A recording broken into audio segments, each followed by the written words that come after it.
ओम श्री गणेशाय नमः। जय श्री कृष्ण।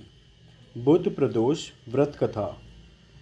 मंगल प्रदोष व्रत की कथा सुनाने के उपरांत सूत जी शौनक आदि ऋषियों से कहते हैं कि अब मैं बुध त्रयोदशी प्रदोष की कथा का वर्णन करता हूँ, आप सभी ध्यानपूर्वक श्रवण करें। प्राचीन काल में किसी ग्राम में एक पुरुष निवास करता था। कुछ समय पूर्व ही उसका विवाह संस्कार संपन्न हुआ था। विवाहोपरांत कुछ दिनों के पश्चात वह पुरुष गौने के लिए अपनी पत्नी को लेने ससुराल पहुंचा। वह बुधवार के दिन पत्नी को विदा कराने पहुंचा। उसके सास ससुर साले सालियाँ आदि अन्य संबंधियों ने उससे कहा कि बुधवार के दिन पत्नी को विदा करके ले जाना अशुभ माना जाता है, किंतु उस दामाद ने सास से कहा कि ऐसा कुछ नहीं होता, यह सब अंधविश्वास है। मैं तो बुधवार के दिन ही अपनी पत्नी को घर लेकर जाऊंगा। बारंबार समझाने पर भी दामाद ने अपना हठ नहीं छोड़ा, जिसके कारण अंततः विवश होकर उसके सास ससुर ने अपनी पुत्री को उसके साथ बुधवार के दिन ही विदा कर दिया। वे दोनों नवविवाहित दंपत्ति बैलगाड़ी से घर की ओर जा रहे थे। एक नगर से थोड़ा दूर चलते ही मार्ग में उसकी पत्नी को प्यास लगी। पति के एक पति एक पात्र लेकर उसके लिए जल लेने गया।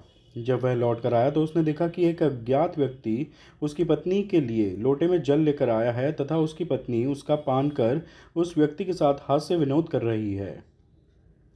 यह दृश्य देखकर उसके पति को अत्यंत क्रोध आया तथा वह उस व्यक्ति पर क्रोध करते हुए उसके समीप गया, किंतु उस व्यक्ति के निकट पहुंचते ही पति आश्चर्यचकित हो उठा, क्योंकि अज्ञात व्यक्ति का रूप रंग तथा शारीरिक संरचना पूर्णतः उस पति के समान ही थी, जैसे वह उसका ही प्रतिबिंब हो।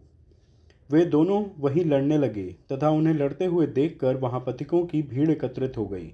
उसी समय वहां सैनिक भी आ गए और उस स्त्री से पूछने लगे कि बता, इनमें से कौन सा पुरुष तेरा पति है। एक समान दो व्यक्तियों को देखकर वह नवविवाहिता धर्म संकट एवं असमंजस की स्थिति में पड़ गई एवं व्याकुल हो उठी। मार्ग के मध्य में अपनी पत्नी को इस स्थिति में देखकर वह पुरुष भी व्यथित हो गया तथा मन ही मन भगवान शिव से प्रार्थना करने लगा कि हे महादेव, आप मेरी एवं मेरी नववधू की रक्षा करें। मैंने बुधवार के दिन ही अपनी पत्नी को विदा कराकर अनुचित कार्य किया है।